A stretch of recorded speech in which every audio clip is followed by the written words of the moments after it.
KKR ভক্তদের জন্য দুঃসংবাদ। হ্যাঁ বন্ধুরা, কেকেআর দলের হেড কোচ দল ছাড়ছেন।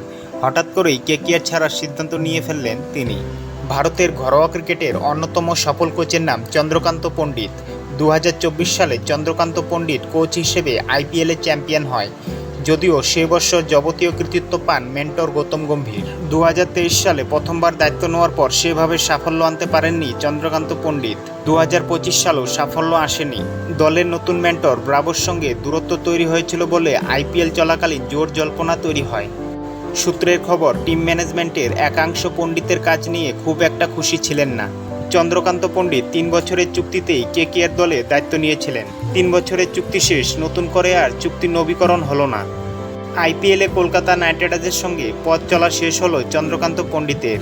কেকেআরের পক্ষ থেকে জানানো হয়েছে কেকেআরের প্রধান কোচ হিসেবে আর থাকছেন না তিনি। ফ্র্যাঞ্চাইজির তরফ থেকে এদিন এক্সে পোস্ট করে বলা হয়েছে, চন্দু স্যারের জন্য আমরা আপনার ভবিষ্যতের যাত্রার জন্য শুভকামনা জানাচ্ছি।